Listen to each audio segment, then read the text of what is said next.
Hello, everybody, and welcome back to part 2 of writing automation scripts. If you remember from last episode, we have something like this that goes to Zillow, redirects, and then we want to click on a button. But when we go to run it, so here we're typing in the words, and we go to run it, oh no, it just crashed, right? Why did it crash? Well, because we are trying to click on something that doesn't exist. So this is throwing us an exception. So how do I wait until this exists? Okay. As you can see up here, you can use wait for selector. But I guess before we do that, I want to mention if you're annoyed that your Puppeteer crashes instead of just airing out on you, what I tend to do is in my main function here, I'm just going to add this line of code here, this catch statement. Let me make this a little bit bigger. So this catch statement right here will just catch the error. It'll print the error out, and then we'll just wait 50 seconds. And this is for me just to debug it. This could be 500 seconds or something like that. So one way of doing this, like I was getting to, is we can do wait for selector. Visible is true, is usually important. So here I could add this. We're going to wait for this selector. Now, the thing to keep in mind is if your selector is what you want to click on, so in our case, we'd be waiting for this. This method is actually just going to return that selector. So we're going to do let selector is equal to this. And then we don't even need to do this anymore. We can just do await our selector dot click. So now if we run this, okay, we're going to come here. It's going to type in Kansas City. Boom. Ignore the question. And now see how it doesn't crash. It's going to wait until it shows up. It showed up. Then we clicked on it. Okay. So that's one way of doing it. Another way you can do it is by using waiting for a network requests. So for this example, we're going to use REI's website. As I found, it doesn't work very well with Zillow's website. So this is something that you're just going to have to try out. Depending on the website and how their network requests are set up, you can use these. So there are 4 different wait untils. So in this case, we're just going straight to the website. So in here, you can check the wait options. So if we did go to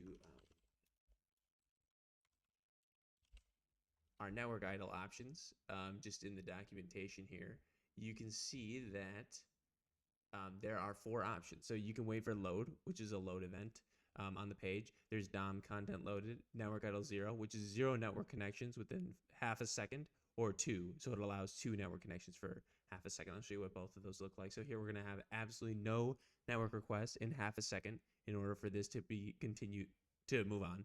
And then we'll click on our main button here. So when I run this, we're going to load up the page, and I'm going to hit F12 really quick. Whoops. This is the Zillow script still. I got to save this. If we go ahead and run this, okay,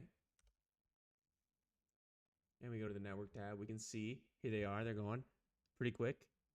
Okay, and there must have been half a second because we clicked the button, and now they're still going here. If we wait for 2, we'll see it's a lot faster because it's a little more tolerant. So we're gonna run that again, and now let's see if I can even get that network tab in time. Okay, so we're waiting for 2. There it is.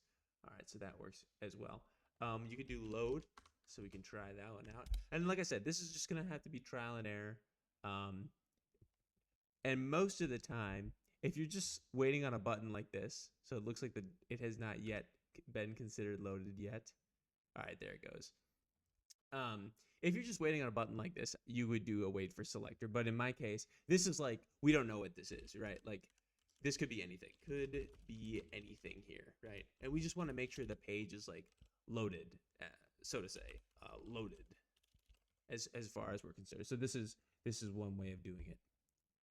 Okay, so I have one last example here where, so instead of waiting inside of our go-to, remember, if you remember previously, this said right here, it would say wait until, and in our case, it was network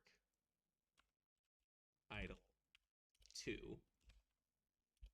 So instead of doing this, let's say what else you can do is you can just mix and match. So wait for network idle is generally used for if you're on a single page and you're waiting for those network requests to stop, then you would use page.wait for network idle. If you just navigated to a new page and you're waiting for that page to finish loading, you would use wait for navigation. But in my case, I'm not waiting. I'm just going to a website, and then once we get there, we're waiting for the network to slow down, just like this. So let me add an await here. So in this example, we are going to REI. We're waiting for that page to stop loading. Now we're thinking, okay, the page is very likely loaded at this point. So now we're going to click shop the collection, and we're going to wait for our navigation, right? Because this is going to navigate me to the other screen. Okay, so we're going to wait for that to finish, and then we're going to click that logo to go back home. So if I run this, okay, that makes sense to me. If we run this, all right, let's see what happens.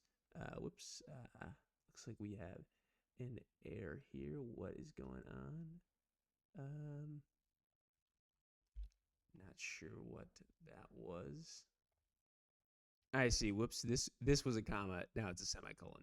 So now if we actually run this, it's gonna boot up, right? And we're gonna wait for that time. We had. Oh, there it goes. I was gonna show the network tab, but so now we're gonna wait here for this page to finish loading, and then we're gonna click this button right here. And if you notice, this is never gonna happen. And so the reason for that is this is what we call a race condition. So basically, clicking on a thing that will navigate us, and here I can show that for you. So as you can see here, we ran out of time because this is a race condition. So if we do the click first, Puppeteer might miss the navigation. But if we do the navigation first, it'll never be able to click because it's waiting for the navigation. So the way we resolve this is we do a wait promise all, okay? And this is going to say, hey, wait here until both of these are done. Okay, so we're going to move this into here, and we can remove that await because that's just the syntax of promise.all. So it's going to say, hey, just please wait for both of these to finish, and then we're going to move on and press that redirect button. So now when we run this, okay, we are going to come here. And remember, we're just going to wait in the beginning for our small network. And then that redirects. And now they're racing, right? Which one's going to finish? Well, obviously, we're waiting on that network. Okay, and then once that is done, let's check the network tab here. Are they still going? Oh, there it goes. And then it presses the home button. So that is how you resolve that. So moral of the story is anytime you're clicking a button that causes the navigation, make sure you're wrapping it in a promise.all.